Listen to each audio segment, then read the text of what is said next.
Suele decirse que los 90 fueron la década perdida para toda América Latina. Fueron años, es cierto, en que en toda América Latina aparecían gobiernos fieles a lo que se decía la economía de mercado, a los postulados neoliberales, neoconservadores, y también fueron años, y por eso lo de década perdida, de desocupación, privatizaciones, crecimiento de la pobreza.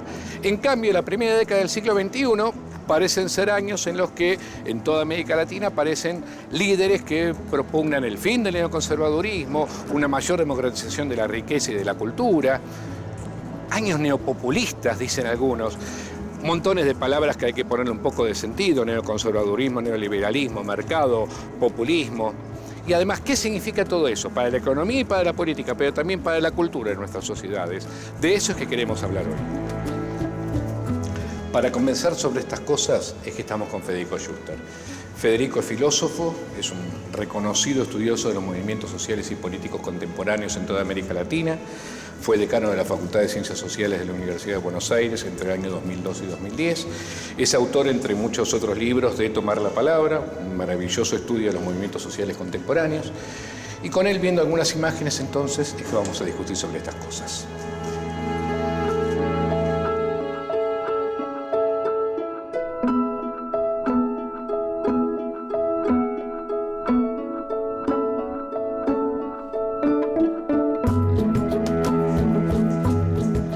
Del apretón de manos, Federico, ¿qué es lo que une a estos cuatro personajes?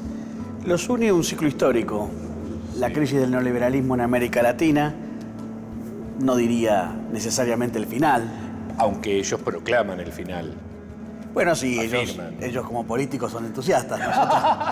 Nosotros tenemos que analizar un poco, pero es evidente que ha habido una crisis del modelo neoliberal, en tanto ha llevado a los pueblos de la América Latina a situaciones de enorme desigualdad, pobreza y a una incapacidad para solucionar sus grandes problemas, lo que condujo a un quiebre de los sistemas políticos. No hay país de América Latina que pueda afirmar orgullosamente el éxito del modelo neoliberal. Y hoy ya no, ninguno. Porque vos tenías Chile, que aparecía como el gran ejemplo. Correcto. Y se ve que hace agua por todos lados. Sí.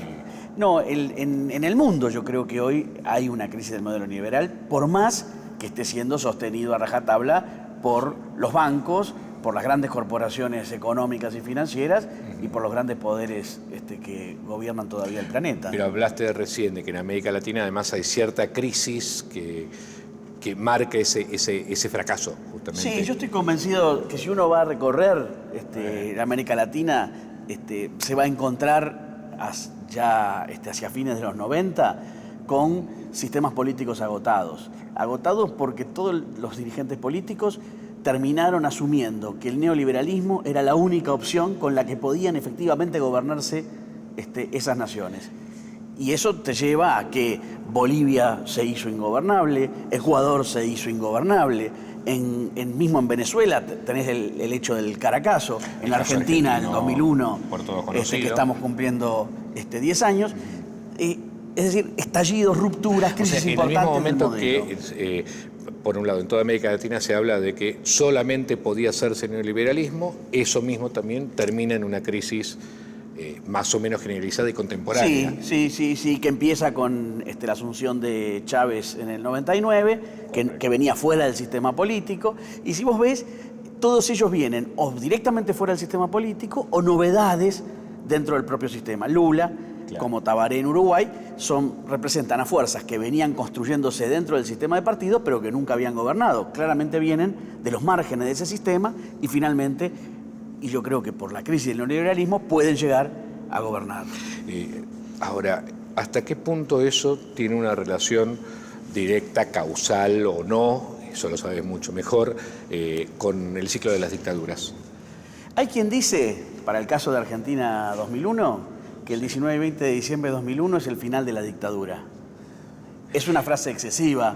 Pero es buena. Pero tiene algún... Es provocativa, por lo menos. Es provocativa. ¿En qué sentido? Bueno, algunos lo dicen culturalmente en el sentido de que se terminó el miedo que había provocado la dictadura. Así que los argentinos se animaron a volver a salir a la calle para enfrentar un estado de sitio, nada menos, una declaración de estado de sitio. Pero es evidente además que hay otra cosa, que lo que se termina es la idea de que solo con el neoliberalismo se puede gobernar este país.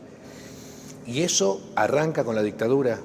Esa convicción, por decirlo de alguna manera. Y sin la dictadura, por lo menos en la Argentina y en otros países de América Latina, donde hay tradiciones populares, hay tradiciones de movimientos sociales, hay tradiciones sindicales fuertes, hay resistencia social a los modelos de ajuste y a los modelos antipopulares, hubiera sido imposible instalar esa forma de gobierno, ese régimen político, ese régimen económico y ese régimen cultural si no hubiera sido sin sangre, represión y autoritarismo.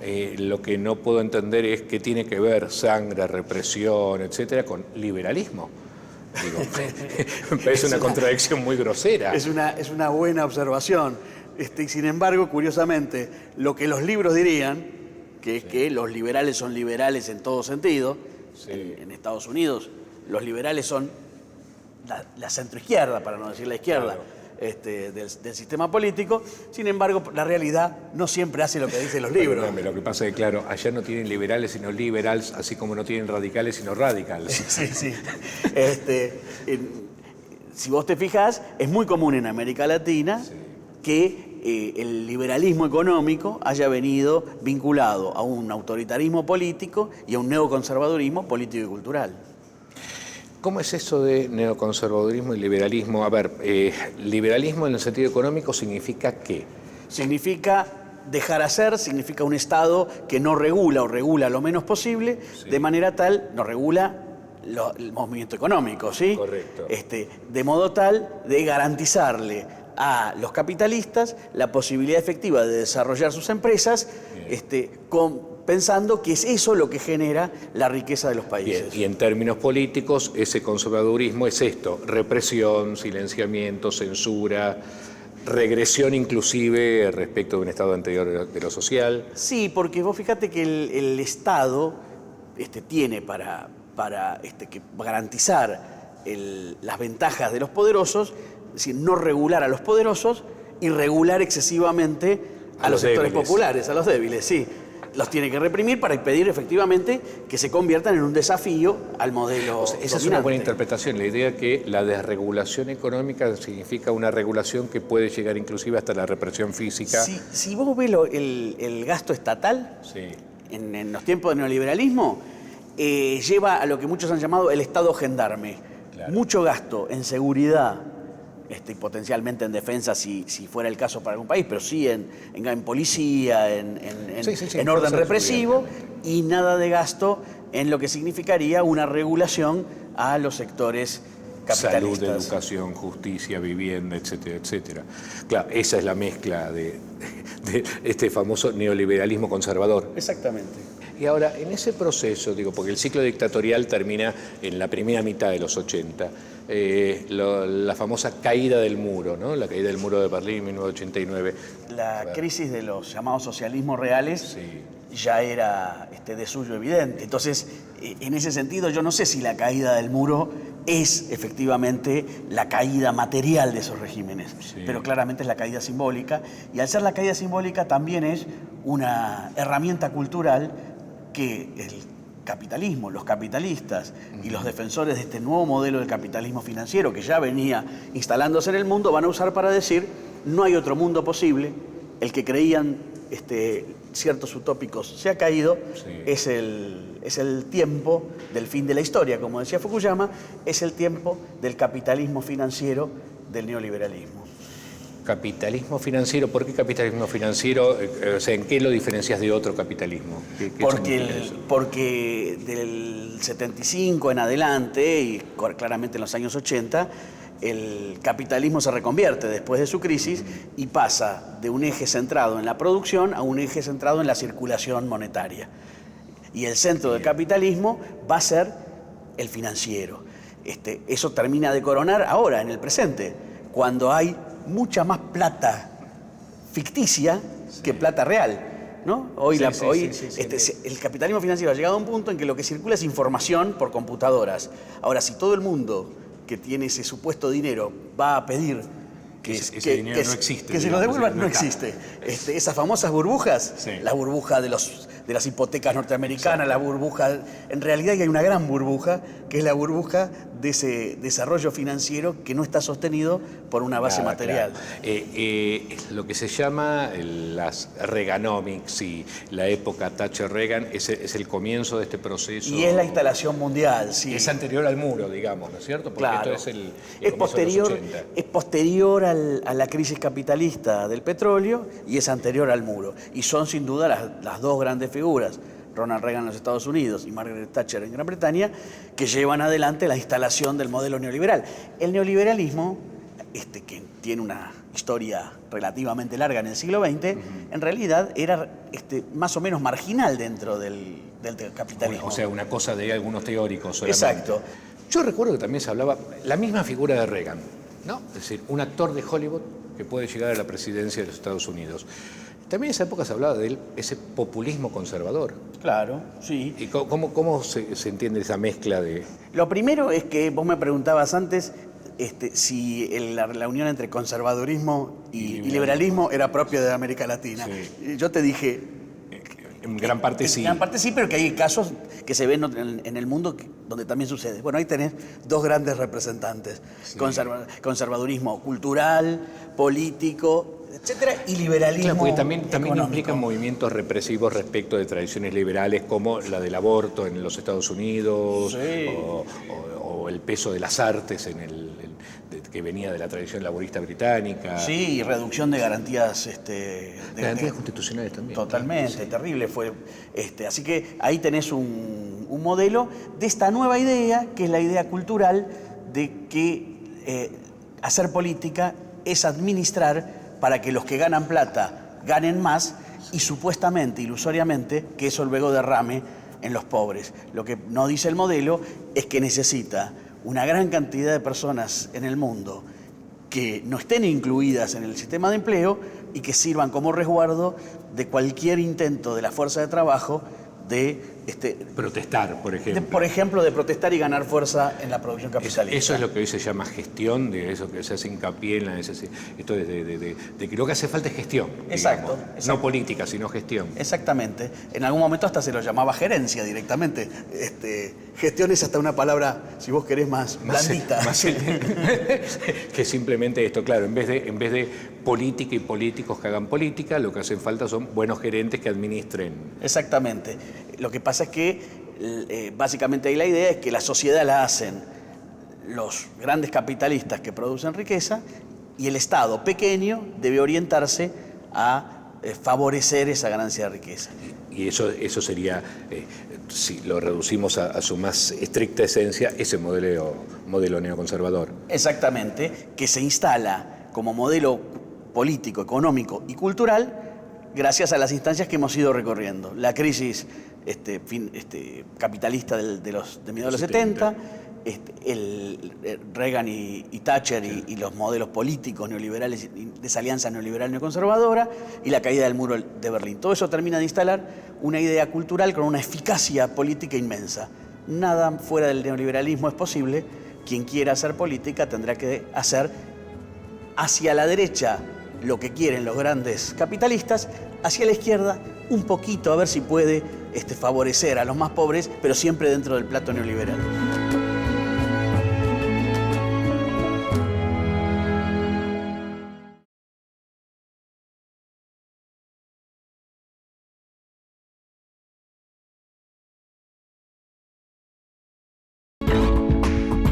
El menemismo en la Argentina es una especie de clímax de este modelo neoconservador, neoliberal. ¿Cómo lo ves vos? Sí, el menemismo es un momento de enorme importancia porque es la consumación de ese proyecto neoliberal y neoconservador, según lo hemos tratado de definir, en democracia, o por lo menos en el Estado de Derecho. Claro. Y eso... Es decir, aquello que la dictadura había comenzado a través de la represión como mecanismo de... Ahora era posible hacerlo dentro de la democracia.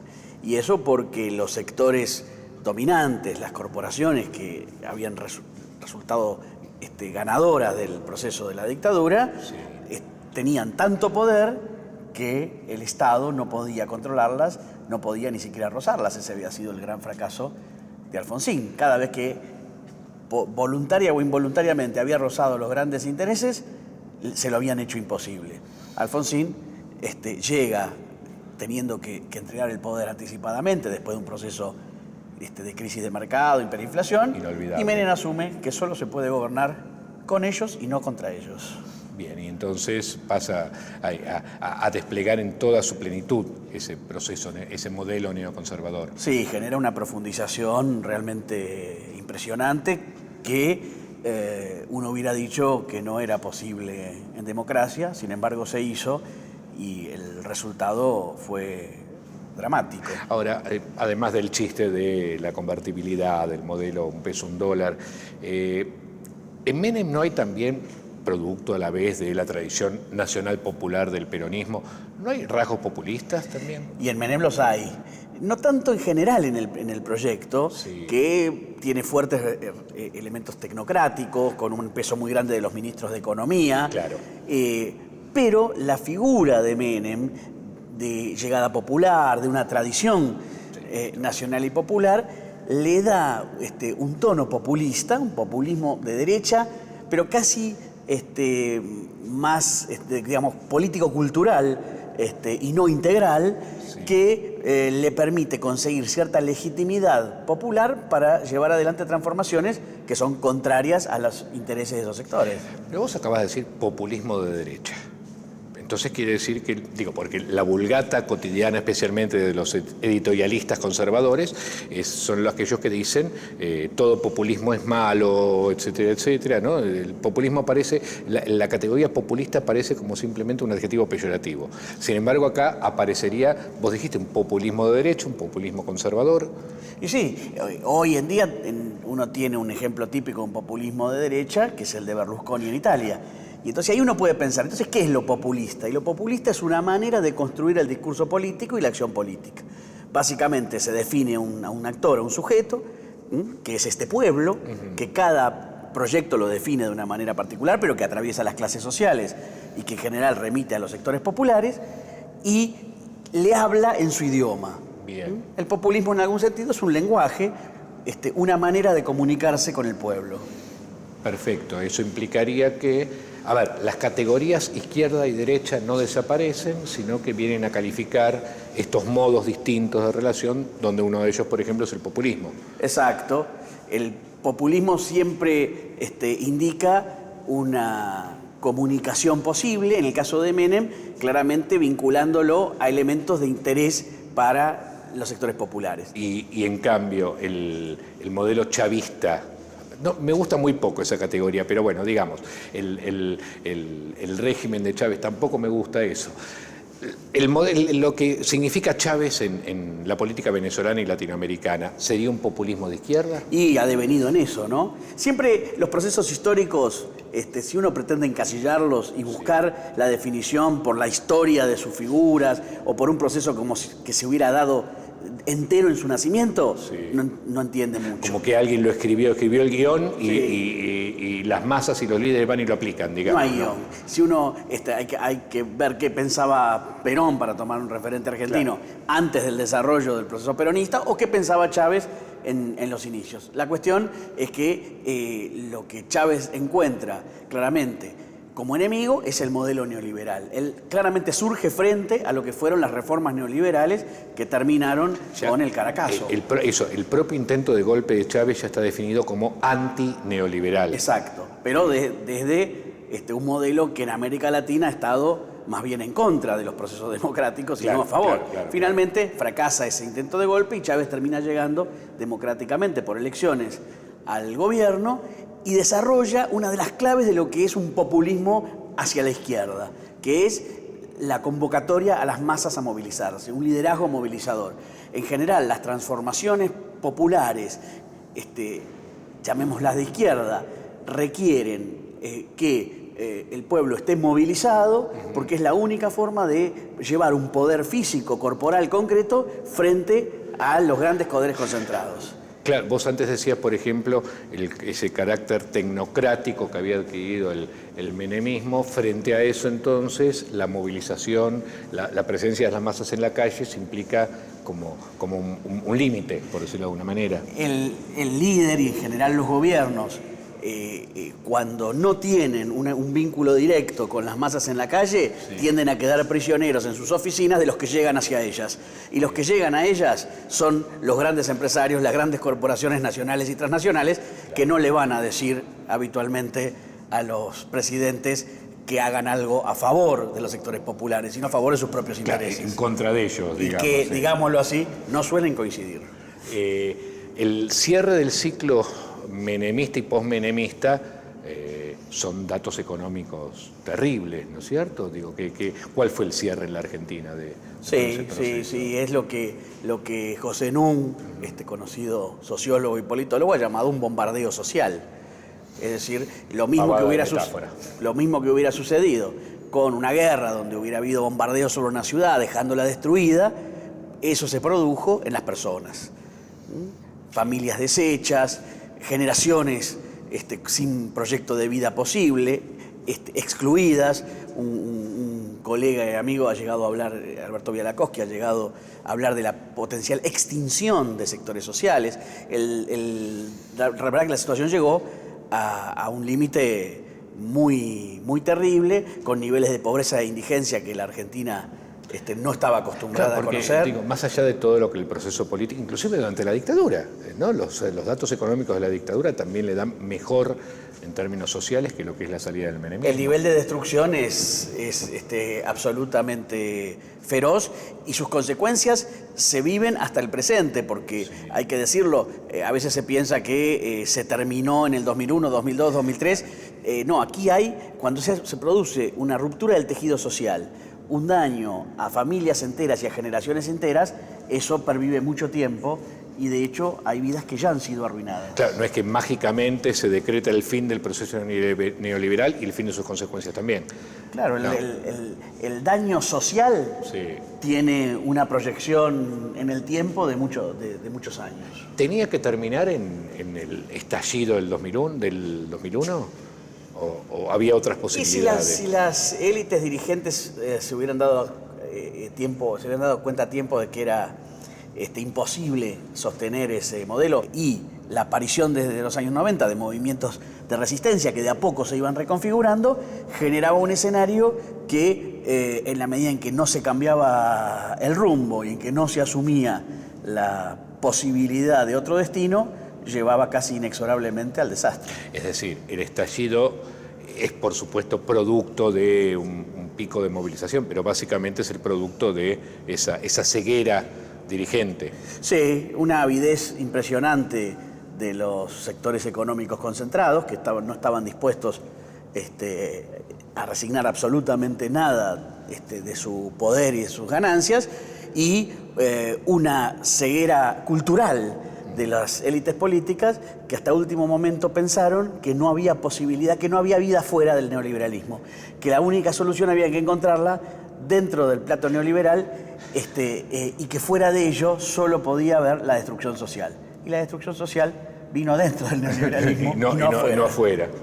¿Cómo queda el fenómeno de la protesta social hoy? Y hoy hay una fuerte recomposición de la protesta sindical, ¿sí? Los sindicatos se han recompuesto y ha vuelto la protesta obrera. Pero no ha desaparecido la protesta piquetera, quiero decir, no ha desaparecido la protesta de las organizaciones que hoy debiéramos llamar territoriales, las viejas organizaciones piqueteras y de desocupados, que hoy centralmente son territoriales. Esas organizaciones siguen siendo actores importantes de la historia política del presente y muchas de ellas se ven atravesadas por la dinámica política. Es decir, se incorporan a fuerzas políticas, algunas se han hecho kirchneristas, otras anti-kirchneristas, pero vinculadas de algún modo a alguna de las expresiones o de las fuerzas políticas existentes, y de alguna manera, como resultado del famoso "que se vayan todos" del 2001, son una de las apariciones políticas más novedosas de este periodo. Solamente novedosas, digo, ¿no significa eso también cierto valor más democrático del espectro político contemporáneo, digo, esta mayor presencia de las organizaciones de base, sociales, etcétera? Yo creo que lo que hay fuertemente es la presencia de una experiencia, la experiencia de sujetos que encontraron una manera distinta de tomar decisiones, de discutir, de debatir en asambleas, en espacios donde ya no había una verticalidad clara, una jerarquía clara, y esa experiencia, esa memoria queda en los cuerpos y yo creo que va a formar parte de la vida social y política argentina por mucho tiempo.